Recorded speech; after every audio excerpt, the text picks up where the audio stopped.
낭만서점 56회 첫 번째 트랙을 시작하겠습니다. 안녕하세요. 제주소년 박경환입니다. 네, 안녕하세요. 형입니다. 네, 허이씨 또 한 주간 잘 지내셨나요? 예, 잘 지냈습니다. 네, 날씨가 많이 정말로 저희가 여름이라고 했는데 장마가 온다고 하네요. 그러게요. 그리고 오늘 녹음을 하고 있는 오늘은 좀 이른 시간이긴 한데 맑고 서울 하늘인데도 좀 깨끗하고 저희 방금 뭐 쌀국수 먹고 왔는데요. 괜찮았습니다. 골목길이 아주 비 온 다음이라서 그런지 좀 씻겨 내려간 느낌도 좀 있었고요. 네, 저는 개인적으로 이 망원동 주변 좋아합니다. 네네. 망원동 브라더스라는 소설도 생각이 나지만 그것보다 이 동네가 참 아기자기하고 뭐 협동조합의 형태로 가게들도 맞아요. 꽤 있고요. 네. 저희 또 댓글 소개해드려야죠. 네. 자, 지난주에 다뤘던 작품은 창가의 토토라는 작품이었는데, 네. 놀라운 댓글이 하나 먼저 달렸습니다. 예. 김혜평야님. 직접 다신 게 아니고요. 김혜평야님이 구로야나기 테츠코 창가의 토토 편에 1,000원을 후원하셨습니다. 우와. 라고 달렸어요. 예. 그러니까 본인이 후원하는 기능이 있잖아요. 예. 근데 저희는 이런 댓글 처음 받아보거든요. 후원하면 달리는 건가 봐요, 원래. 지금 저도 여러 팟캐스트를 구독하고 있지만 네. 좋아요는 많이 눌러봤는데 그렇죠? 후원 버튼을 눌러본 적은 없거든요. 그러니까요. 예. 여러분 순간 결제하기로 들어가가지고 네. 이게 뭐야 이러면서 뒤로 황급히 빠져나왔던 그런 기억이 있는데 김혜평이님 정말 감사드립니다. 아름다운 모범을 보여주셨어요. 여러분 네. 후원이 가능합니다. 예. 네. 김혜평이님의 후원 정말 큰 저희 도움이 네. 됐습니다. 그렇습니다. 자, 그리고 솔림님은요. 초등학생 때 MBC 느낌표에서 소개됐던 책으로 기억합니다. 그때 창가의 토토는 빌려서 읽고 토토의 새로운 세상을 샀는데 아직까지도 제 책꽂이에 꽂혀 있어요. 오랜만에 기억을 떠올리며 재밌게 잘 들었습니다. 4시간 동안 토토의 이야기를 듣고도 더 할 얘기가 없는지 묻는 교장 선생님. 타이의 말을 듣고 오히려 넌 더 멋지다고 잘 될 거라고 대답해주는 토토의 태도. 모두 참 감동적입니다. 네, 솔림님 참 MBC 느낌표. 이게 언제적 프로그램인가요? 느낌표. 그러고 보니까. 그렇죠. 네. 책을 읽읍시다. 그렇죠. 아직도 기억이 납니다. 책을 읽읍시다. 책 3번. 저희 PD님이 말씀해 주셨는데요. 느낌표 책을 읽읍시다에 자문을 해주셨던 네, 그 분이 또 교보문고 현 직원이라고 하십니다. 교보문고 좋은 회사입니다. 자, 또 옥자님이 짧게 남겨주셨네요. 랩을 해주셨네요. 아프지마 토토 잠보 아세요? 무한도전에 나오는 랩이거든요. 네. 요거 짧게 해주셨고요. 그렇구나. 저는 이게 뭔가 있습니다. 무한도전에 나오는 네, 무한도전에 저도 자세히는 못 봤는데 이제 정준하 씨가 토토라는 아기 코끼리인가요? 이렇게 돌보면서 토토 아빠라는 별명도 얻고 했는데 그 다음에 뭐 가요제에서 랩을 하겠다 하면서 아프지마 토토 잠보 이게 랩을 했었어요. 네. 그렇군요. 와, 죄송합니다. 제가 시대에 뒤떨어지니까 아니라 네. 몰랐습니다. 네, 그리고 마지막으로 주생님은요. 창가의 토토를 읽고 좋은 선생님이란 정말 중요한 존재라는 사실을 다시 한번 깨닫게 되었던 것 같아요. 저한테는 초등학교 4학년 담임 선생님이 고바야시 선생님 같은 분이었어요. 지금은 연락이 안 되지만 아직도 선생님이 해주셨던 말들이나 일기장에 써주신 말들이 기억에 남아있답니다.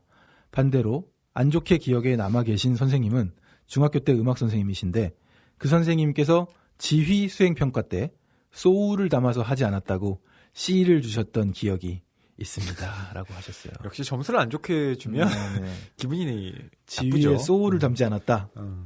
그러니까 학교의 딜레마 중에 하나가 그거죠. 어쨌든 학생들의 성적을 결과로 내야 한다. 그것도 상대평가로 한다면 A는 몇 %까지만 줘야 하며 그렇죠. 그게 굉장히 어떻게 보면 딜레마인데 네. 정말 시험 없는 세상에서 살고 싶다. 그렇습니다. 그게 교사한테도 학생한테도 네네. 훨씬 더 좋지 않을까 싶기도 한데요. 네, 저희 댓글 남겨주신 분들 중에 선물 드려야죠. 네, 자 김혜평야님 기다리셨죠? 바로 콕 집어서. 네. 근데 이렇게 직접 본인이 타이핑을 쳐서 댓글을 남기신 게 아니라 확인을 잘 하실지 모르겠지만 김혜평야님께서 북뉴스@교보북.co.kr로 본인의 연락받으실 연락처나 주소를 남겨주시면 저희가 책 선물 보내드리도록 하겠습니다. 예, 저희가 결코 후원을 해주셨다고 예, 책 선물을 드리는 건 아니고요. 맞는데요. 그냥 제일 처음에 남겨주셔서 네네. 예, 기쁘기도 하고 또 이런 댓글은 처음이라서 그러니까요. 네, 김혜평야님의 지속적인 관심 또 부탁드리겠습니다. 낭만서점에서 공지드릴 말씀이 있습니다. 예. 아마도 많은 분들이 기다리셨을 것입니다. 네, 저희가 지난 성탄절이었나요? 작년 연말에 아주 성황리에 예. 낭만서점 콘서트를 잘 마쳤었죠. 예, 그때 기억납니다. 어린 왕자 어린 왕자로 했었고요. 정희연 작가님. 정희연 작가님 나와주셨었고 스웨덴 세탁소와 바닐라 어쿠스틱 출연해주셔서 재밌는 시간 가졌었는데요. 예. 올여름에 낭만서점 콘서트 이야기를 노래하다 4번째 시간을 갖게 됩니다. 네. 이번엔 어떤 작품으로 함께하나요? 네, 이번에는 빨강머리 앤을 가지고 저희가 이야기를 네. 나눠보려고 합니다. 애니메이션으로만 익숙한데 여기 캐릭터도 이렇게 포스터에 붙어있네요. 예, 저 초등학교 때 정말 이 만화 즐겨봤는데요. 아직도 주제가가 머릿속에 맴돕니다. 빨강머리엔 예. 귀여운 소녀 빨강머리엔 우리의 친구. 그렇죠. 네. 우리의 친구 빨강머리 앤. 예쁘지는 않지만 사랑스러운 당신을 초대합니다. 이렇게 되어 있습니다. 네. 자, 출연 어떤 분들이 하시나요? 네, 우선 지난번에는 정희원 작가님이 나와주셨는데 이번에 저희 또 낭만서점 낭독 함께해주고 계시죠. 백영옥 작가님 출연하십니다. 네. 그리고 저와 박경원 씨 당연히 출연을 하고요. 네. 또 가수분들 네. 네, 출연하시죠. 요조 씨 그리고 빨간 의자 오은비 예. 이렇게 뮤지션들이 출연합니다. 네. 예. 정말 이렇게 몇몇만 보면 사진이 지금 포스터가 저희가 보고 있는데 네네. 6명의 얼굴이 이렇게 딱 떠 있어요. 근데 저는 제 얼굴이 여기에 들어가 있다는 게 너무너무 영광이에요. 그러신가요? 네. 아유, 뭘요. 네. 허희 씨 들어가니까 굉장히 포스터 문학적이고 좋습니다. 네, 역대급이에요. 자, 일 씨는요. 네. 2016년 7월 14일 목요일이고요. 저녁 8시에 홍대에 있는 롤링홀에서 진행됩니다. 예. 예매는 교보문고 홈페이지에서 하실 수가 있고요. 가격은 전석 3만 원입니다. 예.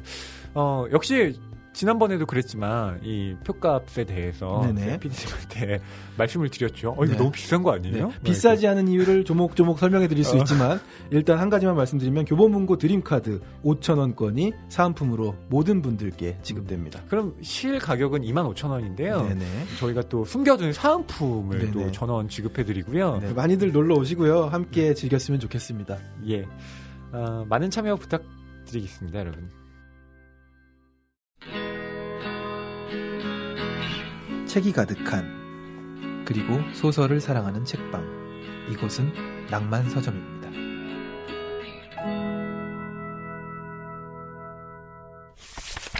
자, 오늘 다룰 책은 정유정 작가님의 종의 기원입니다. 네. 부제는 이렇게 달아봤네요. 우리는 악에 대하여 말할 필요가 있다. 이 번역투 문장인데, 네. 케빈에 대하여라는 영화가 있습니다. 그 케빈에 대하여의 원제, 그러니까 원제목이 We Need to Talk About Kevin이에요. 예, 제가 최대한 발음을 또박또박 하려고 노력했습니다. 영국식인가요? 네. 이게 이제 우리는 케빈에 대하여 말할 필요가 있다. 인데요. 한국에는 그냥 케빈에 대하여 라고 또 제목이 달려 있었는데 그걸 좀 패러디했습니다. 네. 정유정 작가님의 종의 기원 정말 요즘 화제가 되고 있는데요. 한강 작가님의 채식주의자와 더불어 베스트셀러 순위에서 당당히 지금 이름을 내걸고 있는 책입니다. 덕분에 출판업계가 좀 따뜻해질 수도 있겠어요. 채식주의자 1위, 종의 기원 2위.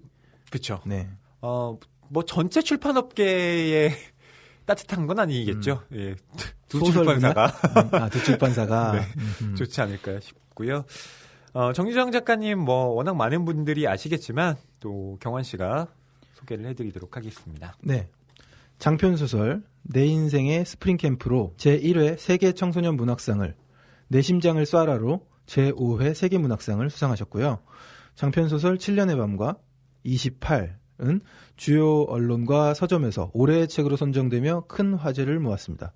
프랑스, 독일, 중국, 대만, 베트남 등 해외 여러 나라에서 번역 출판되었고 많은 독자들의 사랑을 받고 있습니다. 이 외에도 에세이, 정유정의 히말라야 환상 방황을 출간하기도 했습니다. 예, 정유정 작가님 미리 저희 예고를 해드린다면 두 번째 트랙 그렇습니다. 출연 예정이십니다. 예. 그러니까 다음 주 방송은 정유정 작가님과의 특집 대담이 이루어지도록 하겠습니다. 예, 뭐 낭만서점에 또 출연하신 적이 있는데요. 다시 뵐 생각을 하니까 저는 또 마음이 기쁩니다. 네네. 저는 그때 뭐 진행자가 아니었기 때문에 이번에 처음 뵙는데 기대가 됩니다. 예. 네.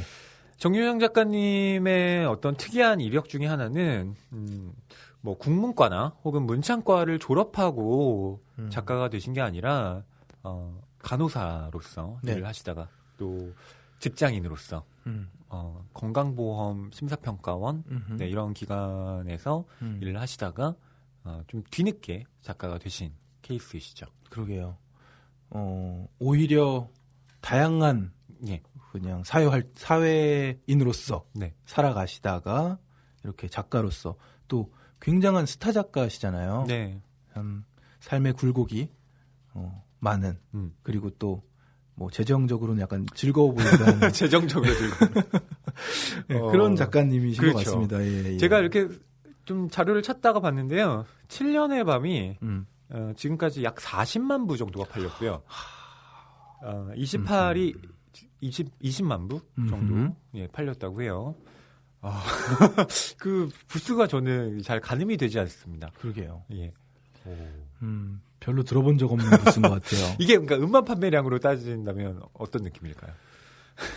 그러게요. 음반 판매량은 지금 뭐 그렇게 안 되죠. 만장 뭐 네. 이게 굉장히 힘든 상황인데 그렇죠? 그래서 정유정 작가님의 출연이 사실 그 한국 문학 안에서는 굉장히 반가운 일이기도 하고요. 네네. 또 정유정 작가님과 같은 이런 인기를 얻는 작가분들이 또 많아졌으면 하는 예, 그런 바람도 개인적으로 갖고 있습니다. 네. 오늘 다룰 소설이 정유정 작가님이 정말 얼마 전에 펴낸 종의 기원이라는 책인데요. 28 이후에 3년 만에 낸 책입니다. 제가 줄거리를 소개해 드릴게요. 종의 기원 주인공은 26 청년 한유진입니다. 그는 어머니를 죽이고 이모를 죽이고 친형 그리고 또 다른 형을 죽이고요. 남모르는 여자를 죽입니다. 살인 동기는 간명한데요. 한유진이 사이코패스이기 때문입니다. 당시 10살이던 이 조카의 검사 결과를 놓고 정신의학자인 이모는 단언을 하는데요. 한유진은 뇌 편도체에 불이 들어오지 않는 포식자다라고 말을 합니다. 동생에게 들었던 말을 한유진의 어머니는 일기장에 이렇게 적어두었습니다. 두려움도 없고 불안해하지도 않고 양심의 가책도 없고 남과 공감하지도 못한다고 했다. 그러면서도 남의 감정은 귀신처럼 읽고 이용하는 종족이라고 했다. 타고나길 그렇게 타고났다고 했다. 그때부터 한유진에게는 비밀리에 약물 치료가 시작이 되는데요. 그 약물 치료는 16년 후에 중단되고 맙니다. 왜냐하면 그의 행동, 살인을 막기 위해서 행했던 이 예방적 조치가 예방일 수 없기 때문에 그렇게 된 것인데요. 종의 기원에는 이렇게 악의 종으로서 한유진이 눈뜨게 되는 과정이 담겨 있습니다. 네. 뭐 이렇게 줄거리를 짧게 듣는 동안 소설이 후다닥 지나갑니다. 예. 줄거리 소개 시작하자마자 3명 죽어요. 3명이 아니죠? 네. 예. 그렇죠. 5명 되나요? 네. 근데 이 과정 안에서 여러분도 뭐 예상하시겠지만 정유정 작가님의 필력으로 예. 저희를 빨아들이고요. 예. 한 명 한 명씩 죽어나갈 때마다 굉장히 책장을 부여잡고 다음 장으로 넘기게 됩니다. 예. 제가 종의 기원을 이제 하자고 하고 경환 씨와 얘기를 나누다가 경환 씨가 이 종의 기원 어떤 얘기예요? 라고 저한테 지나가는 말로 물어보셨는데 네. 제가 이 소설에서 주인공이 자기 엄마를 살해해요. 이랬더니 경환 씨가 헉 하면서 예, 당황했던 그 표정이 그랬나요? 예, 기억이 납니다. 어떠셨나요? 어떻게 받아들여야 하나 하는 생각이 좀 있었고요. 그쵸. 그리고 또 소설 초반부에는 이 사이코패스라는 네. 정확한 정체성을 드러내놓고 얘기하고 있는 것 같진 않았어요. 기억도 왔다 갔다 하고 네. 정말 살인했던 장면도 생생하게 기억하고 있진 못하고 근데 그걸 더듬어가면서 이제 찾아가잖아요. 예. 그래서 오히려 중반부에서 이 주인공의 정체성이 확 드러난 이후부터의 내용이 아 사이코패스구나 하고 나서 읽는 그리고 또 더 빠르게 도망다니고 심리 묘사도 더 확실해지는 예. 그런 지점들부터가 또 더 재밌게 읽었던 것 같긴 합니다. 예. 네. 어머니를 죽인다.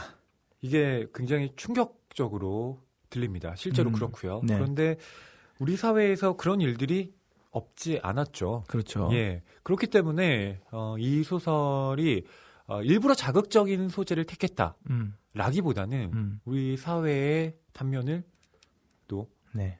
적시했다. 없지 않은 이렇게 일. 볼 수도 있겠죠. 네. 네. 이 작가의 말이 인상 깊은데요. 이 작가의 말을 경원 씨가 좀 읽어주시죠. 네. 작가의 말에서 정유정은 인간의 악에 관심을 갖는 이유를 이렇게 밝힙니다. 평범한 비둘기라 믿는 우리의 본성 안에도 매의 어두운 숲이 있기 때문이다. 이를 똑바로 응시하고 이해해야 한다고 여기기 때문이다. 그러지 못한다면 우리 내면의 악, 타인의 악, 나아가 삶을 위협하는 포식자의 악에 제대로 대처할 수 없다. 그런 의미에서 나의 분신, 유진이 미미하나마 어떤 역할을 해주리라 믿고 싶다. 네. 네. 이 작가의 말에서 정유정 작가가 그러니까 한유진을 두고 나의 분신이라고 지칭한 이유는 무엇보다 이 소설의 시점과 관련이 있습니다. 네. 예. 이 소설의 시점을 1인칭 주인공 시점을 하고 있거든요. 네. 그러니까 작가가 한유진을 분리된 객체가 아니라 작가와 일치된 주체로 만들고 싶어 했다. 뭐 이런 것인데요. 이 인칭 얘기를 하다 보니까 얼마 전에 다뤘던 소설 Until You're Mine 생각납니다. 네. 믿을 수 없는 화자. 예. 그리고 굉장히 격분하셨던 기억이 제가 납니다. 화를 많이 냈나요? 네. 좀 잘 기억이 안 나네. 속았네? 뭐 이런 예. 날 농락해? 얘기를 하셨죠. 예. 예. 했죠. 아니 근데 저는 농락할 수 있다고 봅니다. 실제로 그걸 소설에서 한다는 것 자체를 제가 비판한 게 아니라 그렇죠. 다만 그 작가가 그런 믿을 수 없는 화자를 지나치게 자기적으로 맞아요. 예, 하고 있다는 것에 갑자기 대해서 경찰 되고 말이야. 네. 네. 속은 기분. 예, 사기당한 네. 기분이 들었다는 그러니까요. 겁니다. 예. 예. 기분 좋게 속은 느낌이 아니고. 그렇죠, 그렇죠. 좀 그랬다. 그렇습니다. 그랬습니다. 우선 이 소설을 펼치면 정말 이게 뭐지? 네. 라는 생각을 갖게 만드는 그렇습니다. 네, 장면이 나옵니다. 장면을 상상하게 되잖아요. 예. 근데 머릿속에 이런 그림을 그리는 게 맞나 싶을 정도로 잔혹한 장면이 네. 펼쳐집니다. 예. 첫 문장부터가 이래요. 피냄새가 잠을 깨웠다. 코가 아니라 온몸이 빨아들이는 듯한 냄새였다. 이렇게 시작이 됩니다. 네, 그렇습니다. 피냄새가 잠을 깨웠다라고 하는 얘기는 지금 이 사람 주변에 어떤 참혹한 사건이 낭자에 있다는 얘기죠. 네, 일어났다는 얘기죠. 네. 그럼 누군가가 죽어 있을 텐데 그 죽어 있는 대상이 바로 어머니였다는 어머니예요. 거죠. 예. 그리고 본인은 기억을 못해요. 예. 도대체 이게 무슨 일인가. 꿈이었으면 좋겠다. 이런 생각들도 하고요. 그렇습니다. 하지만 기억의 조각들이 하나씩 찾아오고요. 예. 계속해서 꿈이길 바라지만 현실이라는 걸 알게 되고요. 네. 점점 조각을 맞추다 보니 본인이 저지른 일이라는 걸 기억하게 되는 거죠. 네. 그러니까 그 기억을 더듬어가는 과정이 이 소설의 앞부분에 상당히 많이 할애되어 있습니다. 맞아요. 그리고 그 앞부분에서 서술되어 있는 것 중에 좀 특이한 점은 스스로의 머릿속에 어떤 두 명의 인물을 또 상정하고 있다는 맞아요. 거예요. 한 천군 명은 백군. 그렇습니다. 청군과 백군이 이 한유진의 머릿속에서 서로 다툽니다. 마치 이게 천사 악마까지는 아니고요. 맞아요. 예. 하나는 현실주의자, 하나는 뭐 이상주의자라고 해야 되나? 네, 그런 그 청군과 백군이 예, 서로 이렇게 경합을 벌이죠. 네. 그러면서 한유진이 어떤 선택을 해나가는 데 있어서 둘의 이야기를 듣고 판단을 해나갑니다. 이것도 좀 특이하다고 볼 수 있죠. 독특했어요. 네. 보통 사람들은 이렇게 생각하진 않죠. 그러니까 물론 양쪽의 생각이 동시에 떠오르기도 하지만 청군이다 백군이다 완전 캐릭터가 정립돼 있지는 않잖아요. 그렇죠. 네. 청군의 목소리를 듣기도 하고 백군의 목소리를 듣기도 하는 예. 가운데서 본인이 저지른 살인 현장을 어떻게 수습해야 하는가 생각에 잠기고 또 어느 정도 결정을 내린 이후로는 굉장히 빠르게 움직여요. 예, 그렇습니다. 이제 어머니를 왜 자신이 죽였는가를 반추해 가는데요. 그럴 때 저는 이 장면도 굉장히 섬뜩하게 느껴졌는데 어머니가 이제 그 살해를 당했을 때 그 죽음의 방식이 그러니까 귀와 귀 사이 그러니까 그 밑에 턱을 절개 당한 거죠. 네. 그래서 이제 과다출혈로 사망하게 된 것인데 이 주인공이 그 기억을 떠올리기 위해서 무슨 일이 있었지 하면서 다시 한번 칼로 그 부분을 쓱 그어봅니다. 예. 말하자면 어머니를 두 번 상해하는 행위인데 이 부분도 좀 뭐랄까요? 야, 이걸 어떻게 봐야 되나? 네, 이런 생각이 들더라고요. 그러니까 저는 좀 빨리 넘겼던 것 같아요. 네. 그러니까 그것을 한유진이 악인이다라고 그냥 단순하게 설명을 내리는 판단의 근거가 될 수도 있기도 하지만 한편으로는 전혀 죄책감 없이 이 일을 저지르고 있다는 점에서 그러니까 이 인물의 어떤 성격 그러니까 이 인물이 도대체 어떤 사람인가를 굉장히 정확하게 전달해주는 표현 방법이라는 생각도 들었어요. 그리고 또 함께 사는 동거인이 있습니다. 네. 혜진이라는 남자인데요. 유진, 혜진 형제일 것 같지만 형제는 아닙니다. 친형제가 아니고요. 약 10년 전부터 같이 살게 된 그리고 자식처럼 키워오신 유진의 엄마가 함께 키워오신 유진의 친구입니다. 예.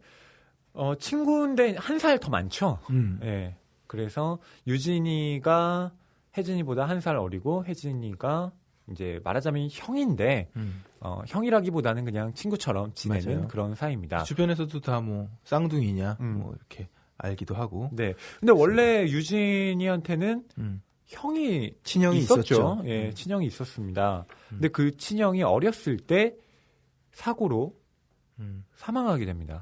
근데 그 형이 죽을 때 아버지도 함께 세상을 떠나게 되죠. 아버지와 형이 다 어렸을 때 세상을 떠났습니다. 그렇습니다.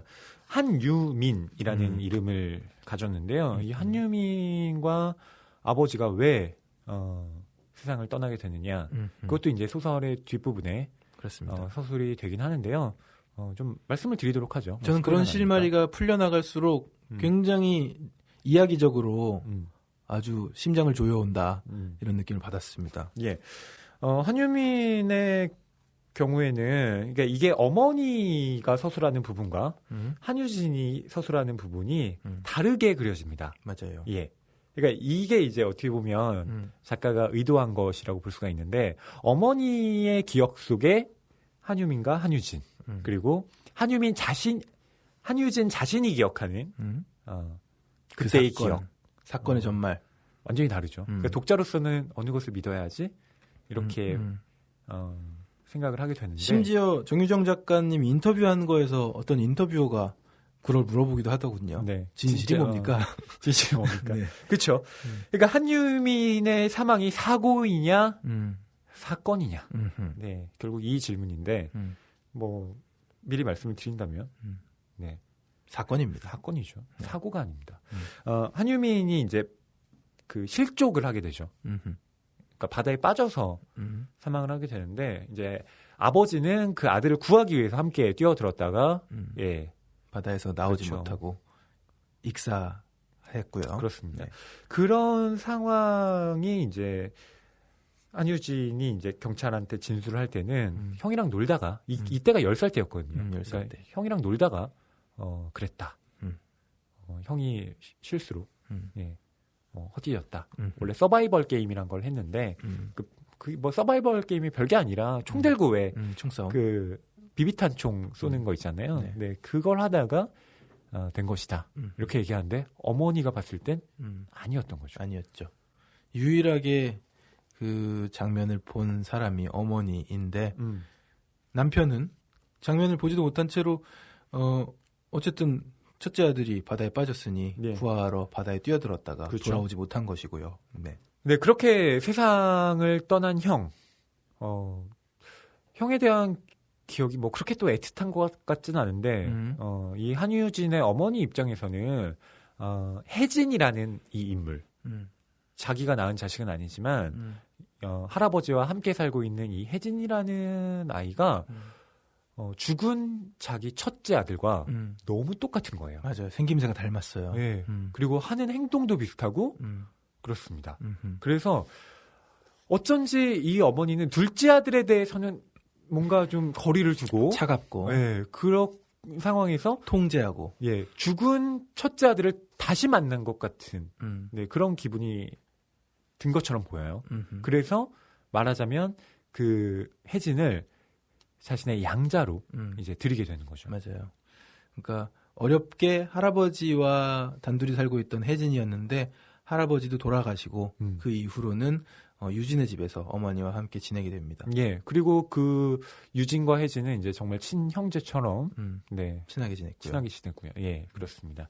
그런 상황에서 함께 성인이 된 이 두 사람. 혜진은 영화 쪽에 일을 해요. 그래서 집에 잘 들어오지 못합니다. 네. 뭐 워낙 외부 촬영도 많고 이러다 보니까 주로 집에 있는 건 유진인데 그런 유진이 잠에서 깨어났는데 피비린내가 진동하고 저기 어머니가 죽어 있으니까 이게 무슨 일이지? 이랬던 겁니다. 그리고 혜진한테는 전화가 걸려옵니다. 예, 뭐 집에 잘 있어?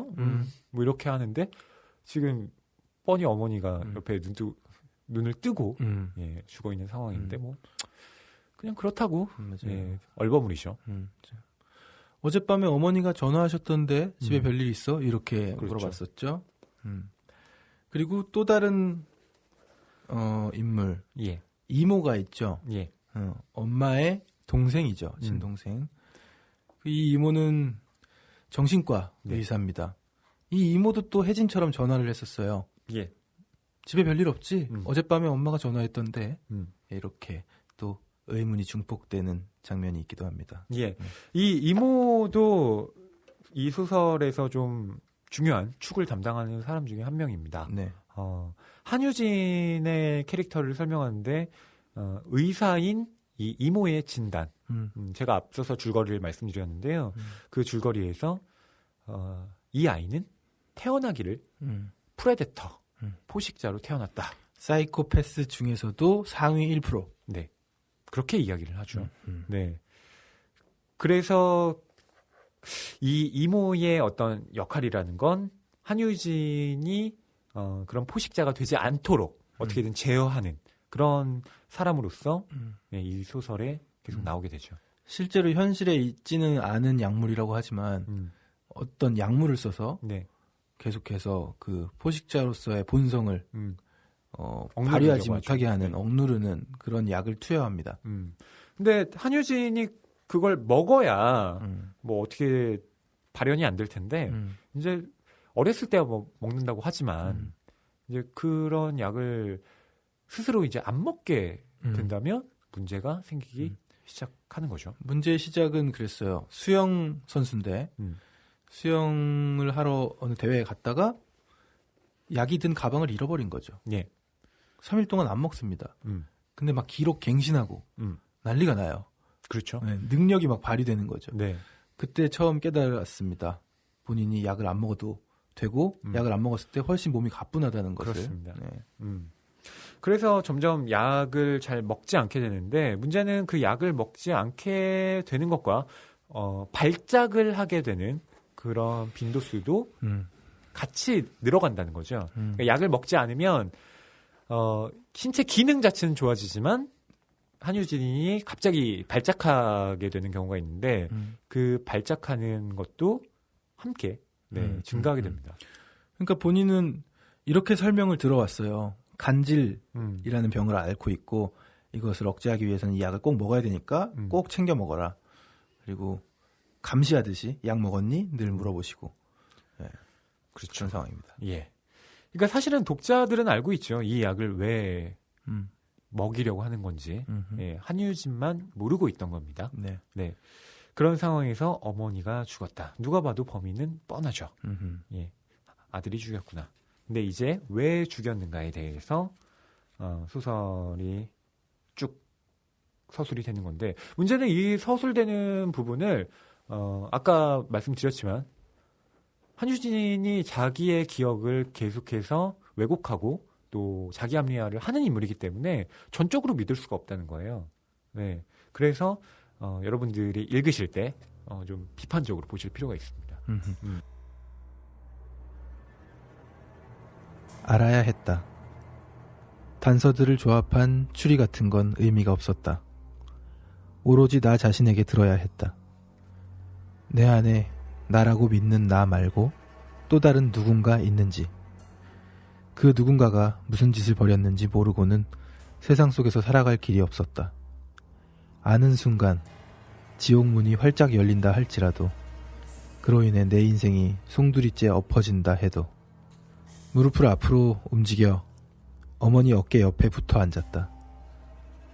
눈을 마주치지 않으려 애쓰면서 턱 밑 상처를 살폈다. 왼쪽 귀 밑에서 오른쪽 귀 밑까지 절개창 표면을 검붉은 피막이 뒤덮고 있었다.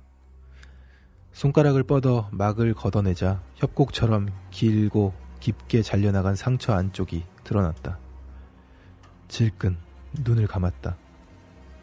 들뛰는 숨을 누르며 그 옛날의 소년을 불렀다. 출발대에 허리를 굽히고 서서 출발 신호를 기다리던 수영선수 한유진을 끌어냈다. 이모나 어머니의 시선에서 완전히 벗어나 오로지 뛰어들어야 할 하나의 점, 몸을 날리는 순간에만 집중하던 나를 앞에 세웠다. 종종 걸음치던 심장 리듬이 조금씩 느려지기 시작했다. 뒷덜미에 돋았던 소름이 잦아들었다. 턱에 걸렸던 숨이 목 밑으로 스르르 미끄러졌다. 이제 더 이상 망설일 필요가 없었다. 눈을 뜨고 왼손을 뻗어 어머니의 턱을 잡았다. 입꼬리가 시작되는 왼쪽 귀 밑에 면도칼을 꽂았다. 칼날은 저항 없이 절개창으로 빨려 들어갔다. 상처가 스스로 움직여서 칼날 양쪽을 착 맞무는 느낌이었다. 머릿속 잡소리들은 삽시에 사라졌다. 벽장 속 같은 고요가 찾아들었다. 손이 저절로 움직이기 시작했다. 머뭇대지도 더듬대지도 않았다. 자를 대고 종이를 자르듯 벌어진 상처 안쪽을 오차 없이 따라갔다. 느낌 하나하나가 완벽하게 익숙했다. 내 목덜미에 끼쳐오는 숨결의 비명 같은 떨림, 소나기로 밀려드는 속살의 부드러운 저항, 근육을 가르고 혈관을 끊으며 전진하는 칼날의 거침없고 매끈한 움직임. 면도칼은 턱을 거쳐 오른쪽 귀밑까지 한 손질에 도달했다. 나는 양 관자놀이 옆으로 검은 안막이 드리워지는 걸 느꼈다. 시야는 손거울 크기로 줄어들었다.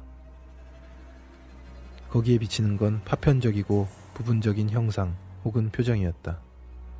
출렁거리는 긴 머리칼, 일그러지는 뺨, 확대와 축소를 거듭하며 열리는 동공, 무언가 말하려 애쓰는 입술. 이윽고 현실의 시야가 완전히 닫혔다. 절벽처럼 까마득한 어둠이 사방에서 나를 압박하며 다가들었다. 발밑에선 그토록 완고하게 닫혀있던 기억의 문이 열리고 있었다. 어머니가 문 안에서 불렀다. 유진아. 경원 씨가 방금 읽어주신 그 부분에서 이제 한유진이라는 이 사람이 각성을 하게 되는 그런 장면이라고 할 수 있죠. 그러니까 기억이 날랑말랑해요. 네. 그러다가 어머니 상처에 실제로 자기 면도칼을 넣어보니 네. 자기가 저지른 일이 맞는 거죠. 네, 그렇죠. 그러면서 하나둘씩 조각이 맞춰지기 시작하는 거고요. 그러니까 지금 기억이 안 난다라고 하는 건 일종의 심리적 방어 기제죠. 그러니까 자기가 저지른 일을 스스로 망각함으로써 자기 자신을 보호하려는 네, 뭐 그런 차원이 아닐까 싶은데요. 네. 하지만 이 한유진은 그걸 똑바로 직시하고 싶어 합니다. 그렇기 때문에 직접 그렇게 행동을 재현함으로써 재연하기도 하죠. 재현함으로써 또 기억의 매개를 삼는 것인데 그러니까 저는 이 부분이 참 그렇더라고요. 그러니까 어머니의 시신에 한 번 더 손을 댄다라는 것. 그만큼 이 사람이 어떤 윤리적 뭐 기준을 갖고 있는 그런 인물이 아니구나라는 걸 증명해 주죠. 그렇군요. 그래서 소설 제목이 또 종의 기원 아니겠습니까? 예. 그러니까 이 종은 뭔가 다르다라는 건데요. 여기 보면 표지 그림도 인상적이에요. 표지 그림이 수영장이죠? 네. 수영장은 수영장인데 물이 어쩐지 음산합니다. 네. 여기에는 우선 한유진이 수영 선수 출신이라는 것도 담겨져 있겠지만 사실은 뭐 그렇다기보다는 인간의 무의식을 상징하고 있는 거죠. 그러니까 이런 인간의 무의식은 이 수영장의 물처럼 밑바닥이 잘 들여다보이지 않잖아요. 그러니까 이 수영장은 정말 끝없이 바닥이 깊은 네, 그런 수영장이라고 볼 수가 있는 거죠. 그렇군요. 네. 또 이렇게도 보이네요. 흑백이긴 하지만 핏빛이야. 만약 이게 물이 아니라 진짜 피로 다 채워져 있다고 생각하면 진짜 두렵습니다. 섬뜩하네요. 네네. 어머니를 죽이게 됐다. 그 이유에 대해서 저희가 뭐 좀 말씀을 드리죠. 네. 좀 긴 얘기니까 요약적으로. 일단 어머니는 계속해서 이 주인공을 유진을 제어합니다. 예. 나이가 26인데요. 밤 9시에 들어와서 자야 돼요. 맞아요. 그런데 그런 생활을 당연히 유진은 좀 힘들어하죠. 싫어하고. 네.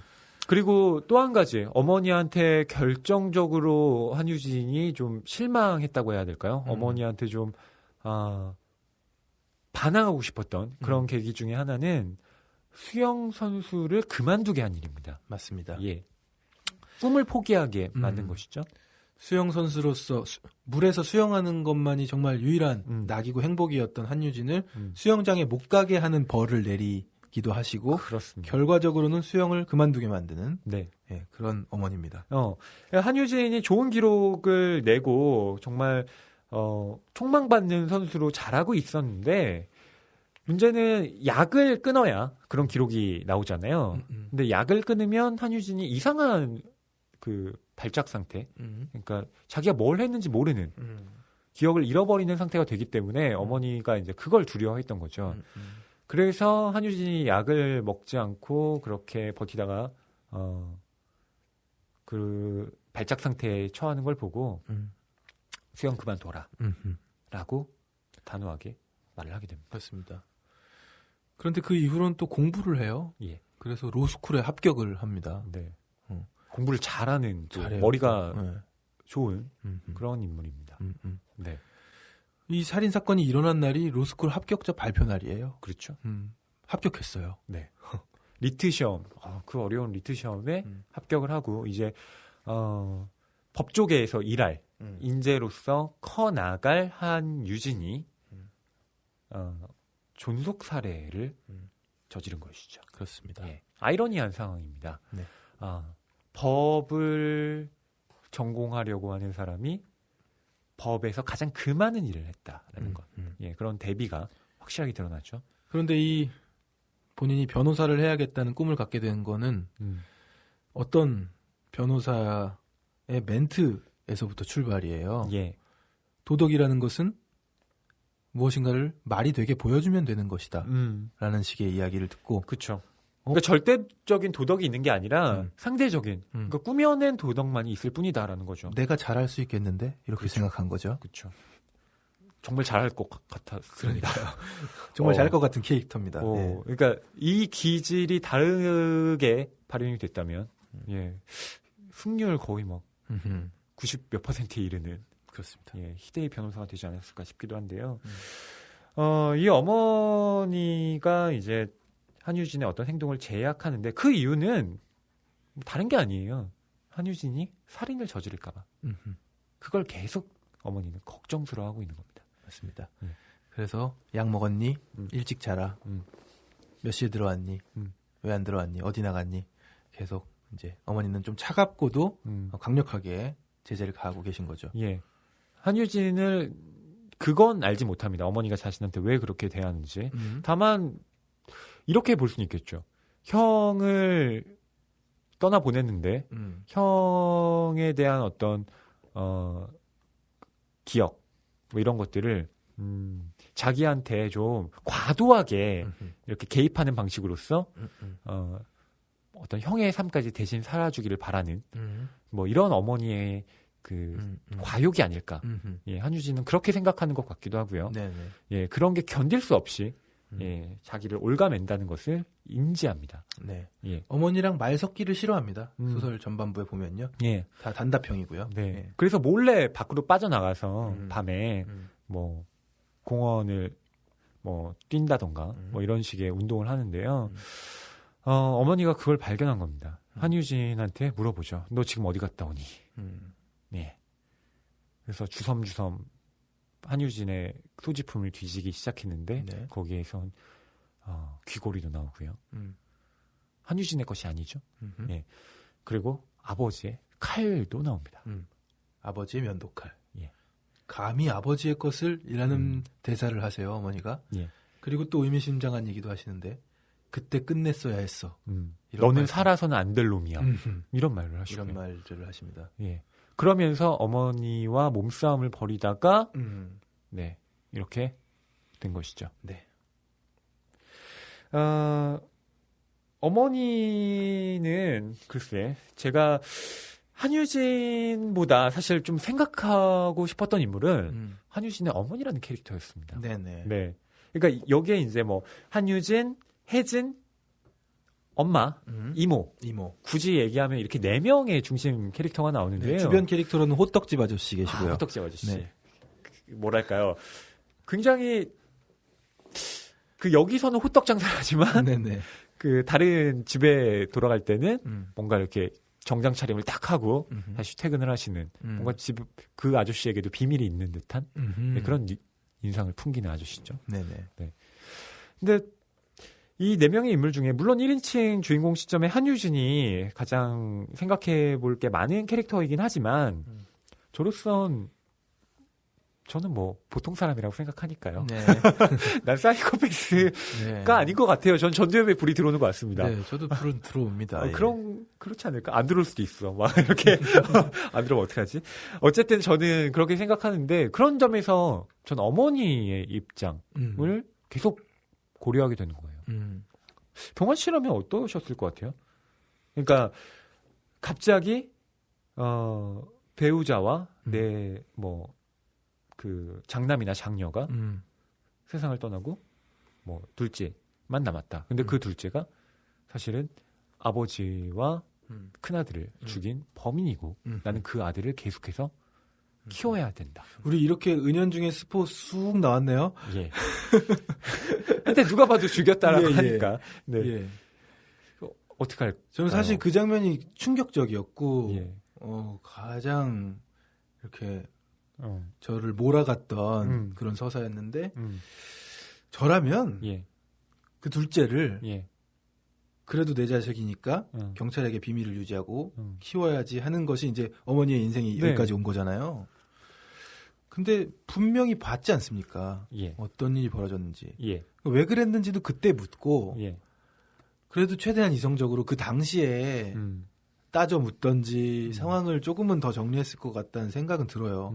어머니는 이제 다 떠나보내고 그 떠나보낸 충격도 너무 큰데 이걸 둘째 아들이 저질렀다는 생각에 얼마나 지금 앞길이 그쵸. 막막합니까? 엄청난 충격에 빠졌겠죠. 눈 떠보니 장례식장이잖아요. 네. 지금. 네.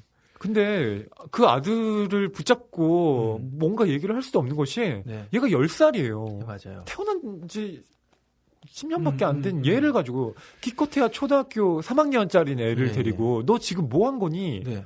이렇게 한다고 해봐야. 네. 그리고 얘가 법의 어떤 심판을 받을 수 맞아요. 있는 나이도 아니고요. 네, 법의 심판을 받는 것도 두려웠겠죠. 하지만 그렇죠. 완전히 그때 이제 이 이야기를 묻어두고 넘어갔어요. 그렇죠. 16년 이상을 그냥 묻어두고 쭉 갔단 말이죠. 네. 안타깝게 느껴졌습니다. 사실 뭐 해결을 못하더라도 그렇죠. 그때 얘기는 꺼냈어야 됐다고 생각은 그래서 하게 됐습니다. 상의를 네. 한 게 자기의 동생, 그러니까 맞아요. 정신과 의사인 자기 동생인 그 혜원이에게 상담을 받은 거죠. 그래서 이 아이 한번 검사해보자. 이렇게 해서 결국 그 유진이가 프레데터, 사이코패스다라는 진단을 받게 됩니다. 그제서야 알게 되는 거죠. 네. 그 부분을 이제 일기에 쓰고 있는데요. 저는 이 어머니의 부분 읽어보도록 하겠습니다. 사이코패스라니, 포식자라니, 프레데터라니. 충격으로 머릿속이 새카매지는 와중에 그날 봤던 유진의 눈이 시야를 지나갔다. 종탑 앞에서 유진아 하고 불렀을 때 나를 돌아보던 눈. 흥분한 맹수처럼 동공이 새카맣게 벌어져 있던 눈.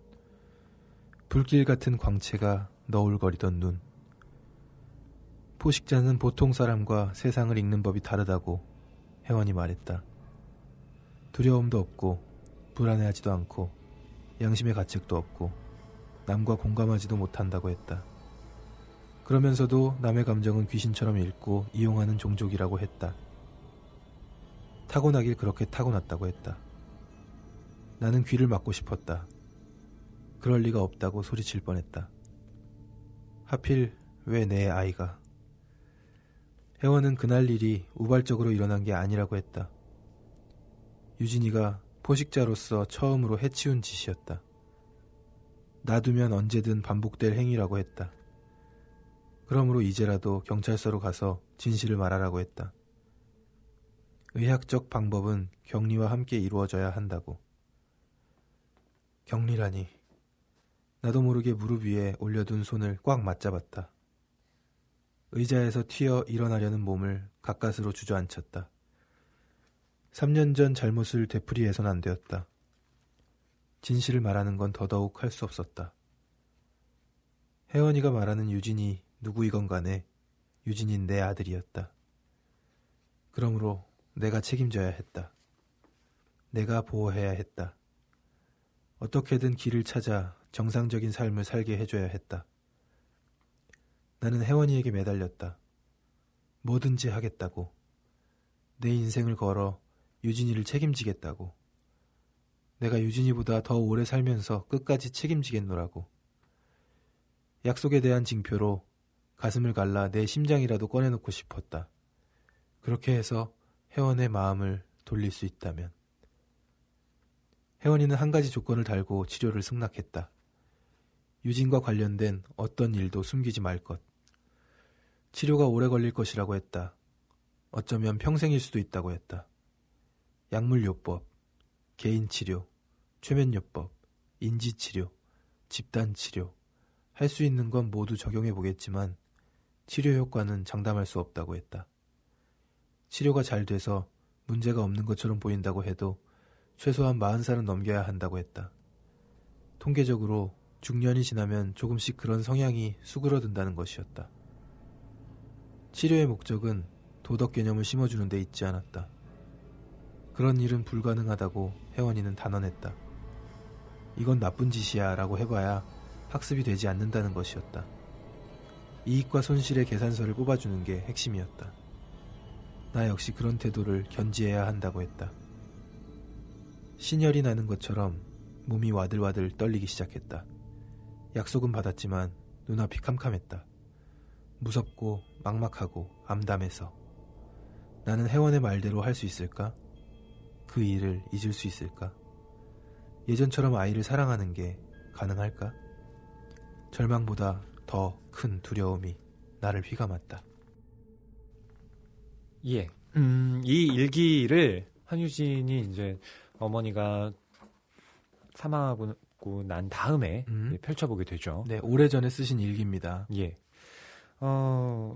이 어머니의 심정이 저는 지극히 상식적인 입장에서 보통 사람이 가질 수 있는 감정의 어떤 경랑이라고 생각합니다. 예. 아들이 지금 이 모양이니 네. 얼마나 걱정이 크시겠습니까? 예. 네. 자기 인생을 걸어 유진이를 책임지겠다. 실제로 어머니는 그 말에 책임을 집니다. 근데 문제는 그 책임을 지는 방식에 있어서 실상 한유진의 삶도 어떻게 보면 그 근 10년, 16년 동안 10살 이후부터 26살이 될 때까지의 삶, 그리고 어머니의 삶도 둘 다 불행한 쪽으로 기울어 버린 것 같아요. 맞아요. 그러니까 그 클라이막스가 결국 그 살해와 살인, 네, 뭐 이런 방식으로 귀결이 된 것이지만, 평생을 책임지겠다. 이게 굉장히 어려운 말이기도 하죠. 그렇습니다. 네, 또 어머니로서는 할 수 있는 선택, 할 수밖에 없는 선택이기도 하고요. 저는 이 가장 섬뜩했던 장면에 대해서 또 경원 씨와 제가 이야기를 나눠보면 어떨까 싶거든요. 네. 네, 우선 저부터 좀 말씀을 드린다면, 그러니까 오뎅이라고 한유진이 명명한 여자의 뒤를 밟는 장면이었는데요. 이 오뎅과 한유진의 관계, 사실은 어떻게 보면 구면이었죠, 경환 씨? 그렇죠. 이제 목소리만 듣고 알아본 거죠. 네. 아, 저 여자였어. 하고 뒤를 쫓습니다. 예. 그러니까 원래 처음에 한유진이 이제 길을 가고 있었는데 그 어떤 여자가 차를 운전을 하다가 이제 한유진이 이렇게 정신을 좀 잘 못 차리고 비틀비틀 대고 있으니까 중간에 이제 급정거를 한 거죠. 그러면서 이제 눈구멍에 오뎅 박았냐? 네. 이렇게 이야기를 폭언을 하고 던지고 떠나버립니다. 유유히 떠납니다. 예. 한유진이 열이 받죠. 근데 차라서 못 따라가고 예, 마음속에 담아두고만 있었는데 어느 날 밤에 우연히 예, 그런 비슷한 말을 쓰는 여자를 발견하게 된 겁니다. 전화 통화하고 있는 여자가 너 귀에 오뎅 박았냐? 이런 말을 사용하는 거를 듣게 되는 거죠. 우연히. 예. 그러니까 사실 그 오뎅의 표현을 보통 사람들이 잘 쓰지 않잖아요. 그러니까 특정한 언어 습관인데 이 여자가 예전에 나를 화나게 했던 그 여자다. 네, 이렇게 판단을 한 거죠. 그리고 뒤를 쫓아가기 시작합니다. 네. 나는 가로등 뒤편에 서서 가로등의 황색강 밑에 서 있는 오뎅을 마주봤다.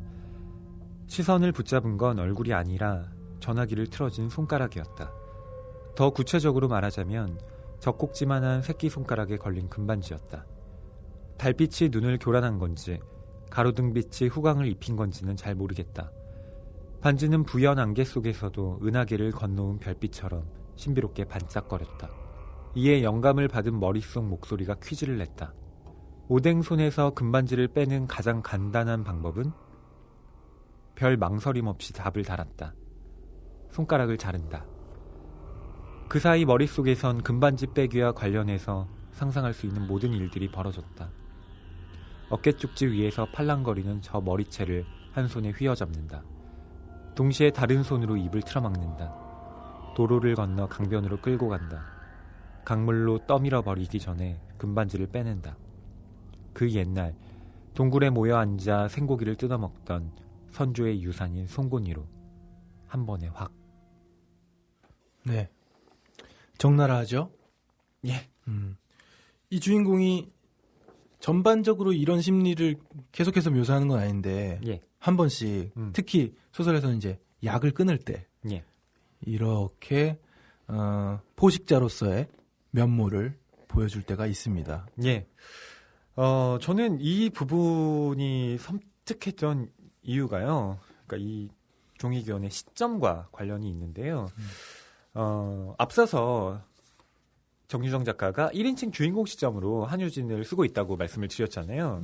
근데 보통 1인칭 주인공 시점은 독자와의 거리가 가장 가까운 시점이거든요. 네. 그러니까 3인칭이면 그라고 이미 서술이 되기 때문에 독자도 그 캐릭터를 좀 멀게 느낍니다. 근데 나라고 서술되는 순간 진짜 나는 아니지만 어쨌든 감정이입을 굉장히 많이 하게 되죠. 근데 한유진의 캐릭터는 일반 독자가 감정이입을 하기에 거리감을 가깝다고 느끼기에는 뭔가 이질적인 캐릭터일 수밖에 없습니다. 맞아요. 왜냐하면 생각하는 게 일반 사람들과 너무나 다르거든요.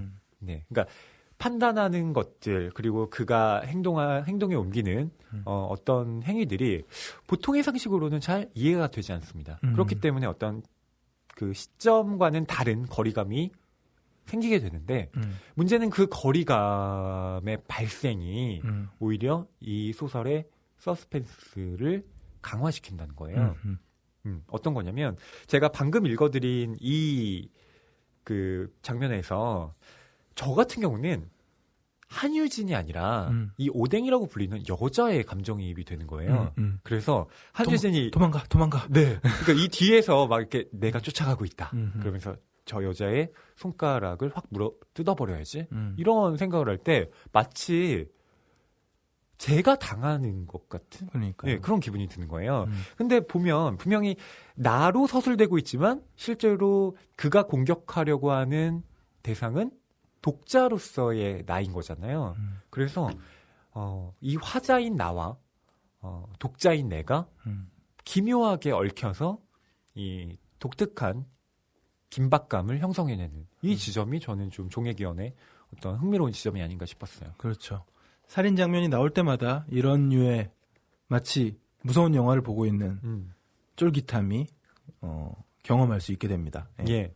저는 이 부분에서 한 영화가 떠오르더군요. 네. 예. 이게 종애기원을 읽은 많은 분들이 이거 케빈에 대하여라는 영화와 좀 닮았다. 네, 이렇게 말씀을 하시더라고요. 저도 그 케빈에 대하여라는 영화를 떠올리게 됐는데요. 혹시 경환 씨는 못 보셨나요? 봤습니다. 누가 나오나요? 이게 틸다 스윈튼이 주인공입니다. 예, 뭐 설국열차에서 그 뭐죠? 이상한 그 틀니 같은 걸 끼고 연기했던 정말 이 배우가 틸다 스윈튼 맞아? 라고 예. 우리가 고개를 갸우뚱했던 그 틸다 스윈튼. 네. 이 케빈에 대하여의 주연인데요.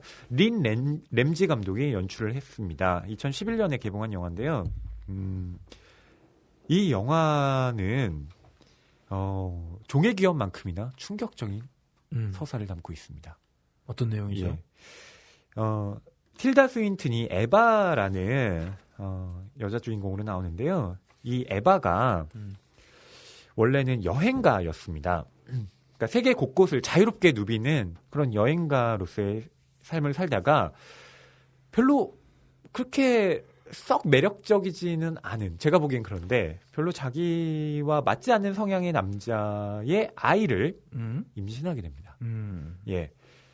그러니까 자유로운 영혼이었던 에바로서는 이 상황을 견딜 수가 없는 겁니다. 그래서 자기의 세계가 원래 전 세계에서 이제 집과 아이 이렇게 굉장히 좁은 세계로 국한되어 버리게 되죠. 네. 그래서 이 아들을 낳게 되는데 그 아들의 이름이 케빈이에요. 이 케빈이 성장을 해 갈수록 엄마와 엇나가게 됩니다. 이를테면 케빈이 엄마한테 이렇게 얘기를 해요. 익숙한 거랑 좋아하는 거랑은 달라. 엄마는 그냥 나한테 익숙한 거야. 라고 어린 아들이 엄마한테 말을 합니다. 엄마 날 안 좋아해. 그쵸. 나도 엄마 별로가 아니라 나도 엄마 좋아하지 않아. 엄마랑 나랑 그냥 한 집에 있을 뿐이야. 그렇죠. 그러면서 이 어떤 아역 그 어린 케빈이 얘기하는 이 얼굴이 굉장히 예쁜데 말을 되게 섬뜩하게 해요. 그렇군요. 네, 이런 식으로. 차갑게. 그리고 케빈의 동생이 태어나는데요. 이 케빈의 여동생입니다. 근데 케빈의 여동생이 어느 날 눈이 한쪽이 멀게 돼요. 근데 이건 누가 봐도 영화 안에서, 그러니까 직접적으로 나오진 않지만 케빈이 그랬다라는 게 그려집니다. 예, 엄마는 직감을 하죠. 하지만 뭐 대놓고 말은 할 수 없고. 소름. 예. 네. 그런 상황에서 엄마가 회사에 있다가 전화를 한 통 받게 됩니다. 근데 그 전화가 뭐냐면 당신 아들이 지금 학교에서 아이들을 학살하고 있다는 거였습니다. 학살? 예, 학살이었어요. 그러니까 케빈이 이제 좀 청소년이 되어가지고 케빈의 아버지가 선물을 사줍니다. 근데 그 선물이 뭐냐면 진짜 활, 진짜 화살이었어요. 그걸로 이제 뭐 너 깡통이나 싸라 아니면 뭐 동물들 한번 사냥해 봐라 이런 거였는데 그 활과 화살로 학교 체육관을 문을 잠그고요. 그 학교 2층에서 그러니까 그 체육관 2층에서 체육관 안에 있는 사람들을 하나하나 쏴 죽였던 겁니다. 진짜 화살이네요. 예, 진짜 화살로 죽였어요. 그리고 그 학교에서 학생들을 죽이기 전에는 이미 그 집에서 자기 집에서 아버지와 어린 동생을 또 화살로 예, 죽인 상태였고요. 예, 무시무시한 그런 영화군요. 케빈, 네. 예, 그런 케빈이 이제 경찰에 붙잡히게 되고 이제 엄마가 찾아갑니다. 그래서 엄마가 묻습니다. 왜 그랬니? 그랬더니 케빈이 잠깐 동공이 흔들리면서 이렇게 대답을 합니다. 그때는 다 안다고 생각했는데 이제는 잘 모르겠어. 네, 이렇게 대답을 하고 그 엄마가 케빈을 안아주면서 영화가 끝이 나게 됩니다. 그런 영화예요. 케빈에 대하여. 아유, 무시무시해라. 네. 그러니까 어떻게 보면 이 종애기형과 좀 예. 맞닿는 부분이 있죠. 약간의 데자뷰가 일어나는. 그렇죠. 네. 그래서 이제 많은 분들이 종애기형과 이 케빈에 대하여 네네. 떠올리는 게 아닌가 싶기도 한데요. 경환 씨, 뭐 제가 뭐 네네. 짤막하게나마 영화 네. 말씀드렸는데 어떤가요? 짤막했나요? 네, 많이 길었네요. 예. 아무튼 저도 영화가 하나 생각나긴 했어요. 마더. 마더. 이 마더에서는 이제 아들의 범행을 네, 은폐하려고 은폐하려고 한다는 점에서 예, 좀 맞닿아 있지 않나 하는 생각을 잠깐 해봤습니다. 그러니까 그 은폐라는 것보다는 사실 이 한유진의 엄마 캐릭터와 저는 케빈에 대하여 나오는 엄마 캐릭터와 매우 닮아 있다고 생각했거든요. 자기 아들을 이해할 수 없습니다. 물론 그 케빈과 한유진이 그렇게 성장하는 데 있어서 엄마가 끼친 영향도 없지 않죠. 하지만 어떻게 보면 케빈과 한유진은 그냥 그렇게 태어난 뭐 소설의 표현을 빈다면 종처럼 보입니다. 그런 종이에요. 근데 그런 종이 내 아들이고 그럼 나는 그 아들을 어떻게 대해야 하지? 엄마로서 이런 질문에 당연히 맞닥뜨리게 되는 거죠. 종의 기원과 다른 점이 있다면 케빈에 대하여의 엄마는 어렸을 때 아들에게 그런 환경을 제공했던 약간의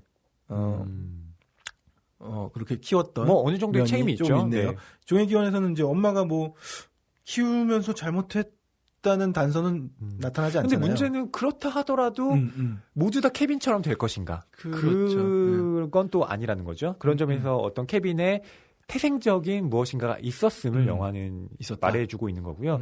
또 케빈에 대하여와 종의 기원이 좀 다른 지점은 종의 기원은 1인칭 주인공 시점으로 한유진이지만 케빈에 대하여는 엄마의 시점에서 진행이 돼요. 네, 그렇기 때문에 아들의 어떤 행동이나 이런 것들을 관객이 뭐랄까 보통 사람의 입장에서 좀 이렇게 섬뜩섬뜩하게 보게 되는 겁니다. 어마어마한 영화겠군요. 예. 예, 그렇습니다. 그런 점에서 저는 이 케빈에 대하여와 종의 기원을 좀 비교해서 본다면 흥미로운 독해가 되지 않을까 싶습니다. 제가 이렇게 엄마의 입장을 좀 이야기해보자라고 한 건요.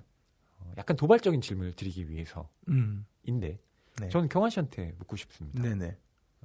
한유진이 진짜 악인일까? 이런 거예요.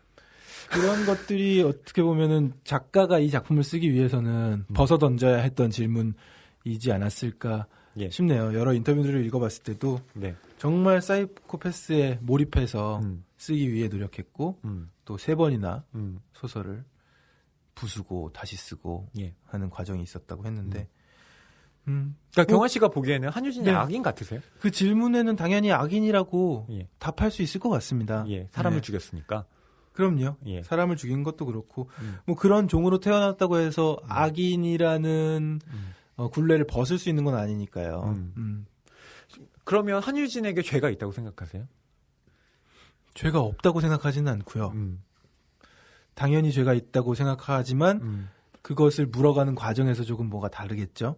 종의 기원을 우리가 이야기하고 있는 것처럼. 네. 그러니까 저는 이 소설을 읽으면서 그러니까 이런 도발적인 질문을 던지게 되는 이유 중에 하나가 뭔가 하면 한유진이 악인이라고 하면 맞습니다. 예, 악인이죠. 뭐 예.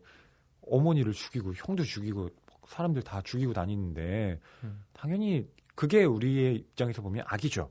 근데 타고나길 그렇게 태어난 포식자고 그리고 얘가 그런 종이다 라고 하는 순간 한유진은 자기의 본성대로 산 죄밖에 없어요. 그러니까요. 그러니까 그게 죄인가라고 묻는 거죠. 만약 보통 사람들이 비둘기이고 한유진이 매예요. 실제로 그렇게 표현이 되어 있지만 그럼 매가 그렇게 태어난 게 매의 잘못인가? 포식자가 포식을 하는 게 잘못이냐? 그렇죠. 이런 질문이 되겠네요. 그런 질문이 될 수 있는 거죠.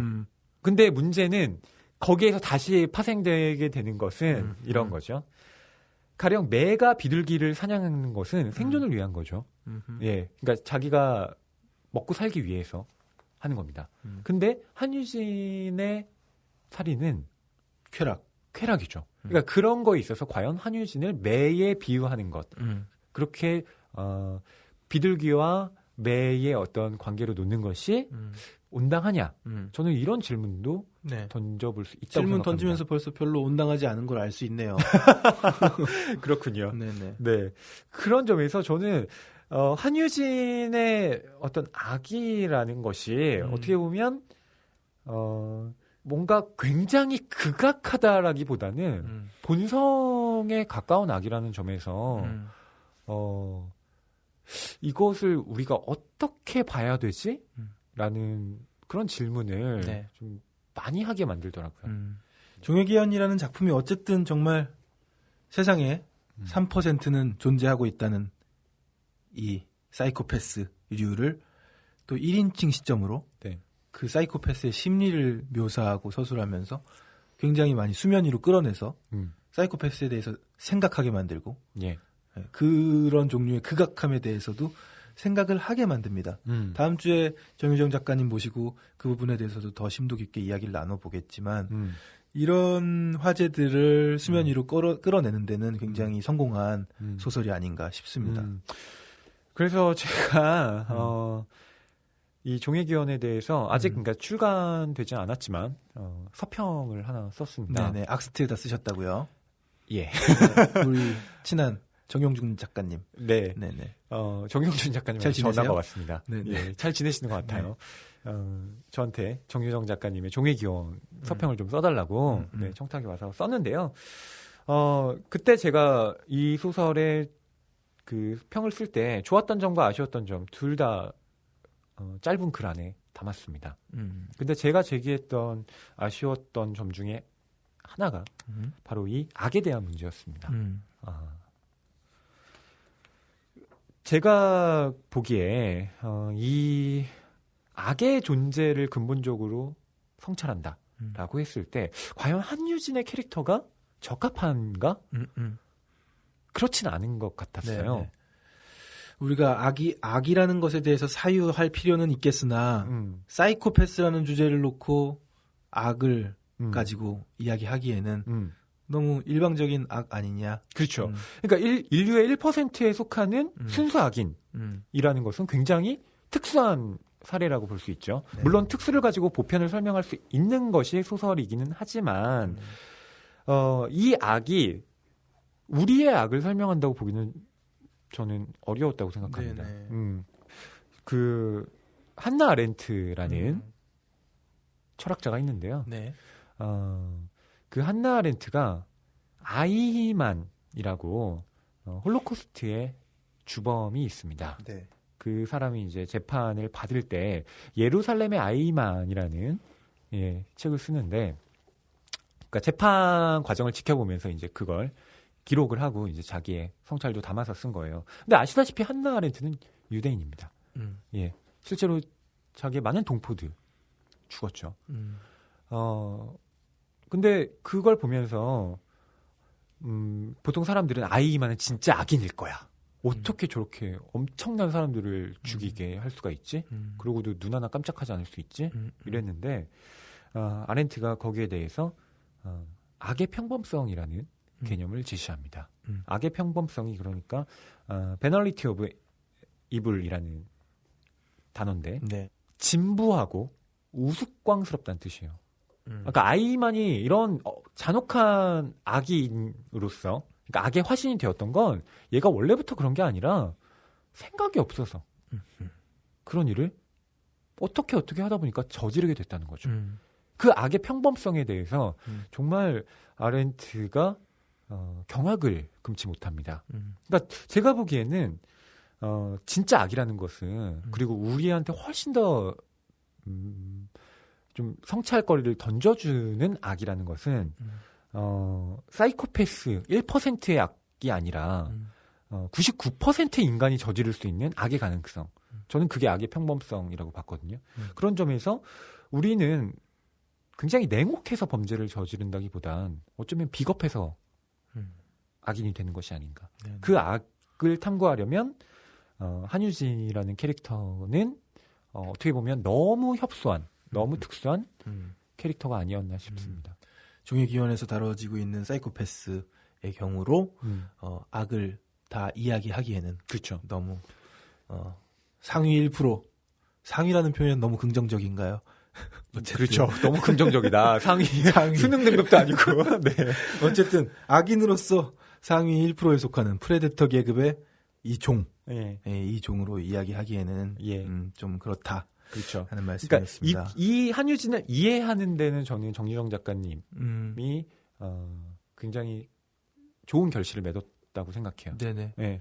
한유진의 내면을 이해하는데 정말 잘 그려냈습니다. 서스펜스도 확실하고요. 근데 이 악이 우리의 악까지 설명해 준다. 여기까지는 좀 예. 그럼 한나 아렌트는 아이 히만을 사이코패스로 규정하는 건가요? 아니요. 그렇지 아닌 않습니다. 건가요? 네. 우리가 비슷한 사람인데 왜 생각이 없었다. 상황마다 비겁했고 본인의 선택은 늘 그냥 그러니까 아이만이 주장하는 건 이거였어요. 난 그냥 시키는 대로 했다. 시키는 대로 했다. 그 말을 되풀이했거든요. 근데 어떻게 보면 굉장히 우리가 할 수 있을 법한 대답이잖아요. 나 그거 내가 하고 싶어서 한 거 아니야. 정당방위처럼 보이지만 예, 거기에 악이 없다고 할 수 있을까요? 아니라는 거죠. 그렇죠. 네. 이 아이만의 모습과 종의기원에서의 유진의 모습 어느 부분에서는 살짝 또 겹쳐지는 것도 있긴 했어요. 네. 뭐냐면 저도 종의기원을 다 읽고 나서 과연 뭘 던져주는가. 정말 이런 정말 특수 케이스가 있다는 거를 구경하자고 읽은 건 아니고. 그렇죠.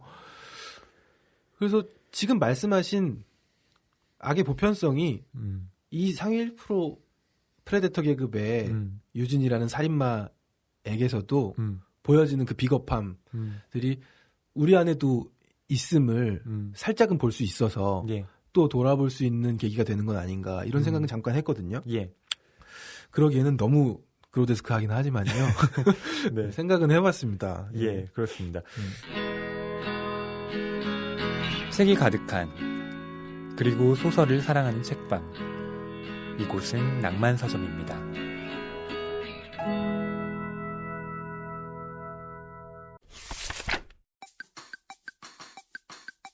네, 낭만서점 이번 주 이슈를 담은 책. 섬뜩합니다. 네. 종의기원에서 함께 이슈를 담고 있기 때문일까요? 사이코패스에 관해서 다룬 책들을 좀 알아보도록 하겠습니다. 네, 최근 사회면을 장식하고 있는 묻지마 살인, 연쇄 살인 이런 것들이 벌어질 때마다 항상 언급되는 단어 중에 하나가 사이코패스입니다. 예, 유영철부터 강원순 이런 연쇄살인범들이 사이코패스로 분류가 되어 있는데요. 네. 이런 사이코패스의 뇌는 일반인과는 다르다.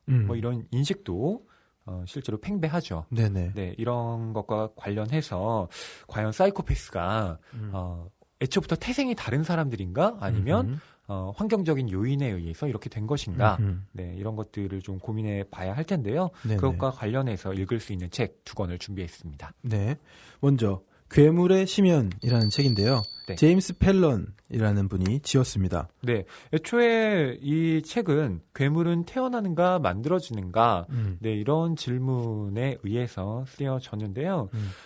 이 책의 저자 자체가 또 흥미로워요. 네. 그러니까 사이코패스라는 게 다른 사람의 공포에 무감각하고 양심의 가책도 느끼지 않고 의학적으로는 뇌에서 감정을 지배하는 전두엽 기능의 저하가 직접적인 원인인 그런 류의 종.